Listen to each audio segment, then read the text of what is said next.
Bonjour On Guillaume. va évoquer une fusion dans l'industrie financière qui pourrait impacter les gens investis dans des fonds de gestion connus de ces deux maisons. La fusion entre la maison Franklin et la maison Legg Mason, c'est ça?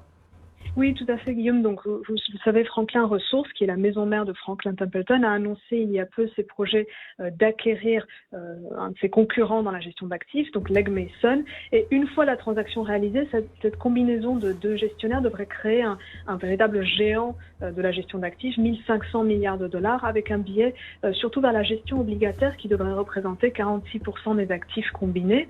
Donc là encore, c'est une étape de plus dans la consolidation du secteur de l'asset management. On se rappelle des grosses fusions de ces dernières années, les Amundi Pioneer, Janus Henderson, Standard Life Aberdeen. Clairement, on voit que les gérants actifs sont sous pression parce que la concurrence de la gestion passive érode leurs marges et ça les pousse à chercher des économies d'échelle et de la croissance là où ils peuvent la trouver, c'est-à-dire essentiellement la croissance externe. À quoi faut-il s'attendre? Est-ce que cette fusion comporte des risques, par exemple, pour les porteurs de fonds?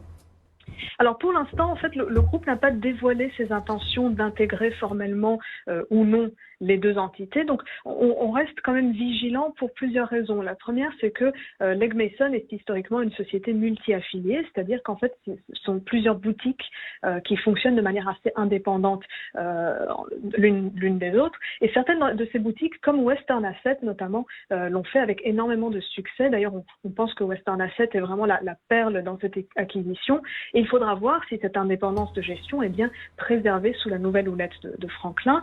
Deuxième point, c'est qu'il y a plusieurs segments, notamment sur l'obligataire, où Franklin et Legg Mason offrent des produits similaires, voire concurrents. Il est trop tôt pour savoir si certains de ces fonds risquent d'être fusionnés ou supprimés, mais c'est vraiment quelque chose à surveiller. Et bien entendu, si le groupe cherche à faire des synergies de coûts, ça pourrait se traduire éventuellement par des coupes dans les effectifs de certaines équipes de gestion. Ouais. Et plus largement, en fait, si on veut que cette fusion ait vraiment des retombées positives pour les investisseurs, il faudrait que les économies d'échelle réalisées soient partagées avec les porteurs à travers une baisse des frais de gestion sur leurs fonds. Et là, sur ce point, rien n'a encore été annoncé non plus. Du coup, concrètement, si on est aujourd'hui, par exemple, porteur d'un fonds Franklin ou Legg Mason, est-ce qu'il faut s'inquiéter?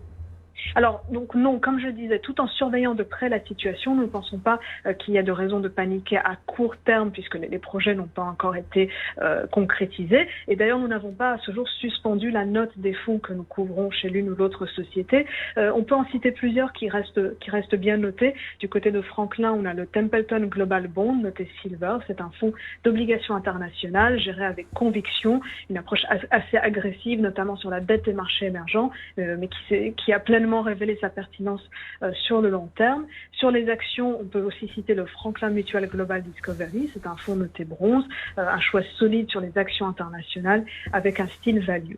Et puis de l'autre côté, donc du côté de Legg Mason, on peut mentionner par exemple Legg Mason Western Asset Macro Opportunities. Là, c'est un fonds long short obligataire qui bénéficie des excellentes ressources de Western Asset, à la fois sur la macro et le crédit. Et c'est un fonds que nous notons bronze chez Morningstar.